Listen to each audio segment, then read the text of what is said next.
Chennai Stanley அரசு மருத்துவமனை வளாகத்தில் அரசு மருத்துவர்கள் உண்ணாவிரத போராட்டத்தில் ஈடுபட்டனர்.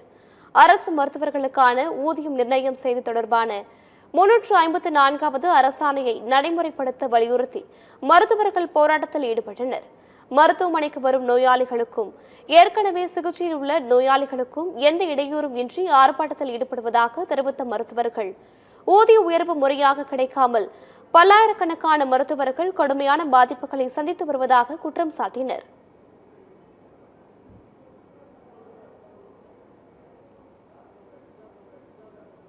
அரசின் கவனத்தை ஈர்க்க நடைபெறக்கூடிய அரசு மருத்துவர்கள் சங்க கூட்டமைப்பினுடைய அடையாள உண்ணாவிரத போராட்டம் நடைபெறுகிறது.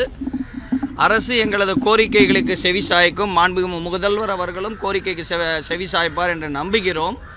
அதுவரை இந்த போராட்டம் இந்த 2 நாட்கள் கழித்து நாங்கள் முடிவெடுப்போம். கடந்த 2019ஆம் வருடம் ஒரு தொடர் வேலைநிறுத்த போராட்டத்தை இதே ஃபாக்டா அரசு மருத்துவர்கள் சங்க கூட்டமைப்பு முன்னெடுத்த போது அன்றைய எதிர்க்கட்சி தலைவராக இருந்த நமது மாண்புமிகு முதல்வர் அவர்கள் எங்களது போராட்ட களத்திற்கே வந்து இந்த கோரிக்கைகளை நிறைவேற்றுவேன் என உறுதியளித்தார்.